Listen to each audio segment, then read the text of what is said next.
پیر صاحب کے پاس لے کر جائیں گے، معالجین کے پاس لے کر جائیں گے، آگے سے جب وہ تشخیص نہیں کریں گے تو وہ بھی کہہ دیں گے کہ ہاں جی آپ کے اوپر تو کسی نے جادو کر دیا، یہ خون کے چھٹے پڑتے ہی ایسے ہیں، یہ پانی کے چھٹے تو ایسے ہی پڑ جاتی ہیں۔ اب ایک بھائی کا سوال ہے کہ پانی کے یا خون کے چھینٹے پڑتے ہیں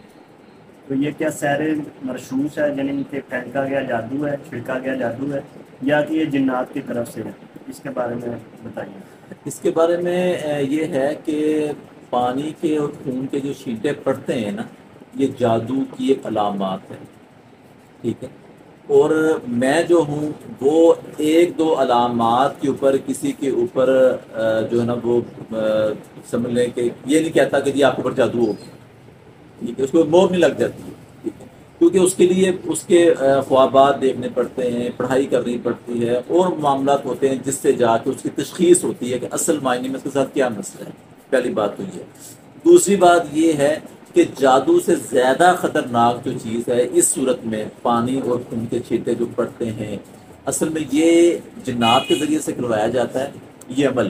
لیکن یہ کروایا جاتا ہے کہ اس فیملی کے اوپر یا اس فرد کے اوپر خوف کو ڈالا جائے، ڈر اور خوف میں ان کو مبتلا کیا جائے۔ جب وہ لوگ ڈر اور خوف کے اندر مبتلا ہوں گے، کسی جادوگر کے پاس جانے کی ضرورت نہیں، کسی جادو کے پاس جادو کروانے کی ضرورت نہیں ہے، وہ انسان خود ہی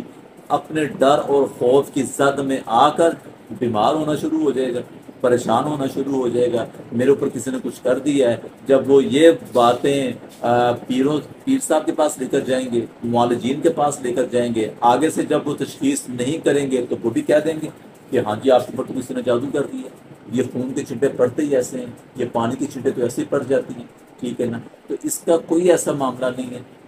سب سے پہلے اپنے نمازوں کی بھی بندی کریں، صبح و شام کے اذکار کی بھی بندی کریں، اپنے دل و دماغ سے ڈر اور خوف کو نکالیں، ٹھیک ہے نا۔ جب آپ ڈر اور خوف کو نکال کر الحمدللہ 5 وقت کی نماز کو پڑھیں گے، صبح و شام کے اذکار کی بندی کریں گے، تو الحمدللہ اللہ کی رحمت سے یہ معاملہ نہیں ہوگا۔ قرآن کی تلاوت کریں، اور اس کے بعد اپنے گھروں سے جو غیر شرعی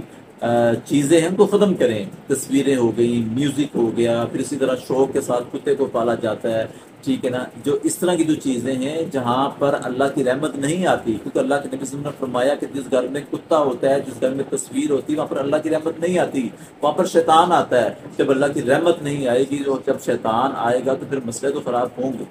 تو لہٰذا ان چیزوں کا احتیاط کریں، قرآن و سنت کی روشنی کی طرف آ جائیں، نماز، ذکر و اذکار، قرآن کی تلاوت کریں، انشاءاللہ یہ معاملہ ختم ہو جائے۔